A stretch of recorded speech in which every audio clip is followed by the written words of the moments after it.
Bem, sejam todos bem-vindos a mais esta palestra doutrinária.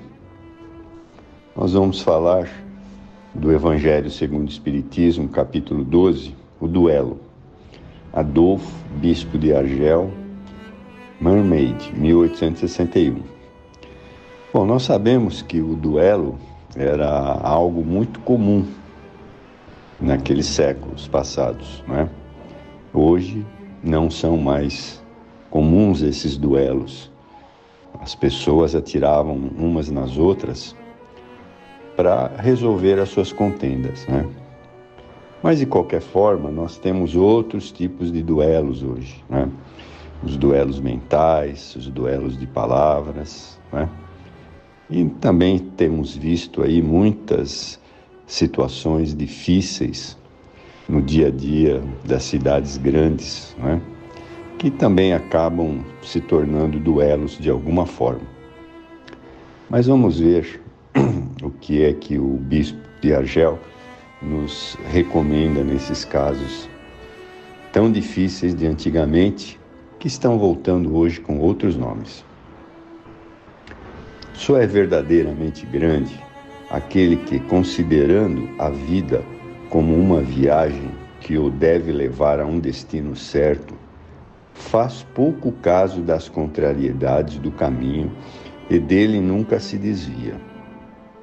De olhos fixos na meta a que se destina, pouco lhe importa se os obstáculos e os espinhos do caminho podem lhe causar danos, já que eles apenas os roçam sem o ferir e não o impedem de avançar. Arriscar a vida em duelo para se vingar é uma injúria, é recuar diante das provações que tem que passar. É sempre um crime aos olhos de Deus. Se não fosseis enganados como sois pelos vossos preconceitos, o veríeis como uma coisa ridícula e uma suprema loucura aos homens dos olhos. É crime o homicídio pelo duelo, até mesmo a vossa legislação o reconhece.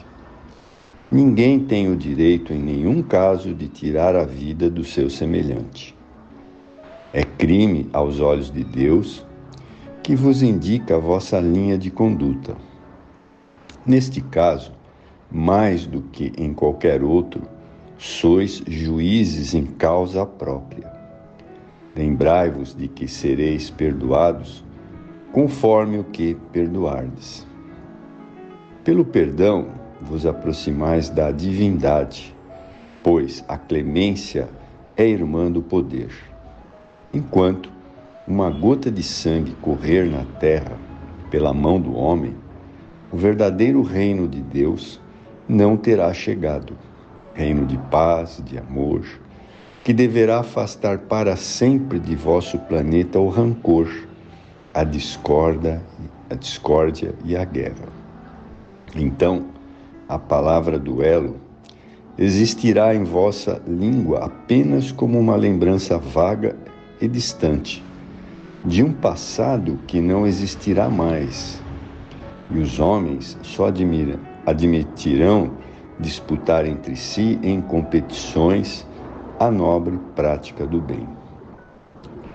Aí Santo Agostinho complementa: o duelo pode, sem dúvida, em alguns casos, ser considerado como uma prova de coragem, de desprezo pela vida, mas é, de forma indiscutível, a prova de uma covardia moral semelhante ao suicídio.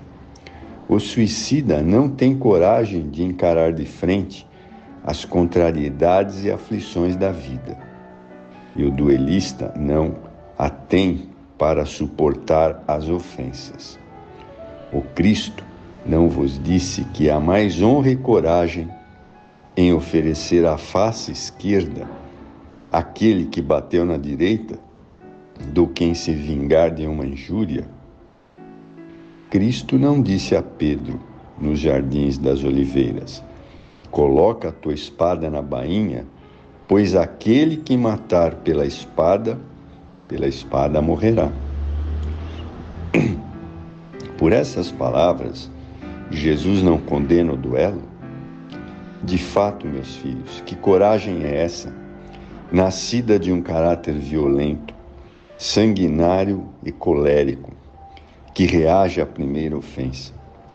Onde está então a grandeza da alma, aquele que a menor injúria quer lavá-la em sangue? Mas que tremenda, porque sempre no fundo da sua consciência uma voz lhe gritará: Caim, Caim, que fizeste do teu irmão? Foi necessário sangue para salvar minha honra, dirá ele a essa voz. Mas ela lhe responderá: tu quisestes salvá-la diante dos homens pelos poucos instantes que restavam-te a viver na terra, e não pensaste em salvá-la perante Deus. Pobre tolo, quando o sangue de Cristo vos pediria por todas as ofensas que lhes tenha feito, não somente o machucastes com os espinhos e a lança, não somente o pregastes na cruz infamemente, mas, ainda em meio à agonia, ele pôde escutar as zombarias que lhe foram dirigidas. Que reparação após tantas ofensas vos pediu ele? O último grito do cordeiro foi em prece para os seus carrascos. Tal como ele, perdoai e orai aqueles que vos ofendem. Amigos, lembrei-vos deste conceito. Amai-vos uns aos outros. E então, ao golpe dado pelo ódio, respondereis com um sorriso e a ofensa do perdão. Sem dúvida, o mundo se voltará furioso contra vós e vos chamará de covardes. Elevai a cabeça bem alto e mostrai que a vossa fronte também não receia ser coroada de espinhos, a exemplo do Cristo. No entanto, que a vossa mão nunca queira ser cúmplice de um homicídio que permite, digamos, uma falsa aparência de honra, mas que é apenas orgulho e amor próprio. Ao vos criar, Deus vos deu o direito de vida e de morte uns aos outros? Não. Este direito somente a natureza o tem, para se transformar e se reconstruir a si mesmo. Mas, quanto a vós, nem sobre o vosso corpo tendes direitos. Como suicida, o duelista estará marcado de sangue quando comparecer perante Deus, e tanto sobre o outro, a soberana justiça atuará em longos e dolorosos sofrimentos. Se ele ameaçou com a sua justiça aquele que dissesse a seu irmão: és loucos, quanto mais não será severa a pena para aquele que se apresentar diante dele com as mãos manchadas de sangue do seu irmão. Aí um espírito protetor também dá mais um parecer. Bordeaux, 1861. O duelo, que antigamente se chamava julgamento de Deus, é um desses costumes bárbaros que ainda tem vestígios na sociedade. O que diríeis vós, entretanto, se visseis mergulhados os dois adversários em água fervente ou submetidos ao contato do ferro em brasa para decidirem entre si a disputa e dar razão àquele que suportasse melhor a prova? Vós chamaríeis a esses costumes de insensatos. O duelo é ainda pior do que tudo isso.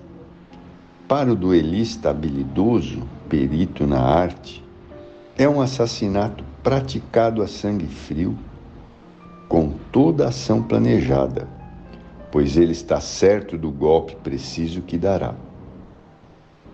para o adversário, quase certo de morrer em razão da sua fraqueza e da sua inabilidade. É um suicídio cometido com a mais fria reflexão.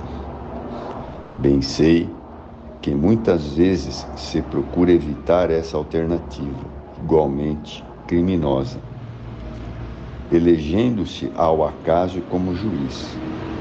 Mas, então, não é isto, de uma outra forma, voltar ao que se chama julgamento de Deus da Idade Média? E ainda naquela época, éramos infinitamente menos culpados. Até mesmo a denominação julgamento de Deus indicava uma fé ingênua, é bem verdade. Mas, enfim, uma fé na justiça de Deus que não podia deixar morrer um inocente, enquanto num duelo tudo se lança à força bruta, de tal maneira que o ofendido é quem geralmente morre. Estúpido amor próprio, tola vaidade e louco orgulho. Quando os trocareis pela caridade cristã, pelo amor ao próximo e a humildade, das quais o Cristo deu o exemplo e o ensinamento? Somente então desaparecerão estes costumes monstruosos que ainda governam os homens e que as leis são impotentes para reprimir, pois não basta impedir o mal e exigir o bem. É preciso que o princípio do bem e do horror ao mal estejam gravados no coração do homem. E Francisco Xavier também deixa mais uma opinião. Que opinião terão de mim, dizeis frequentemente, se recuso tirar a satisfação que me é cobrada, ou se não a exigir daquele que me ofendeu? Os loucos como vós, os homens atrasados, vos censurarão. Mas os que são esclarecidos pela chama do progresso intelectual e moral, dirão que agistes com verdadeira sabedoria. Refleti um pouco, por uma palavra muitas vezes dita sem querer, ou até mesmo inofensiva da parte de um dos vossos irmãos, o vosso orgulho fica machucado. Vós que respondeis de uma maneira agressiva e acontece a provocação. Antes de chegar ao momento decisivo, perguntai se agistes como cristão.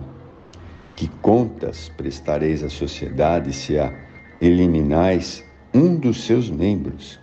Pensai no remorso de tirar o marido a uma mulher, um filho à sua mãe, as crianças ao seu pai, e com ele o sustento delas.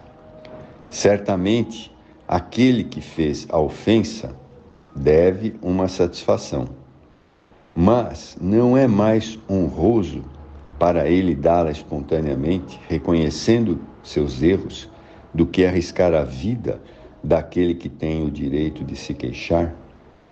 Quanto ao ofendido, concordo que algumas vezes pode se encontrar gravemente atingido, seja em sua pessoa, seja em relação àqueles que lhe são caros. Não é somente o amor próprio que está em questão. O coração está ferido e sofrendo, mas além de ser estupidez jogar sua vida contra um miserável, capaz de infâmias, mesmo que morto ou infamante, deixará por isso a afronta de existir? Não é certo que o sangue derramado produzirá mais barulho sobre um fato que, se for falso, deve esquecer-se por si mesmo, e se for verdadeiro, deve se esconder no silêncio? Resta-lhe, portanto, a satisfação da vingança executada, nada mais. Triste satisfação que, frequentemente nesta vida, deixa insuportáveis remorsos. E se o ofendido morre, onde estará a reparação? Quando a caridade for a regra de conduta dos homens, eles deverão ajustar seus atos e palavras ao ensinamento de Jesus. Não façai aos outros o que não quereis que vos fizessem. Aí então desaparecerão todas as causas de desavenças, e com ela os duelos e também as guerras, que não passam de duelos entre os povos. Bem, eu espero que vocês tenham gostado deste capítulo Duelo, que diz muito ao que temos ainda hoje, em outras formas. Muito obrigado.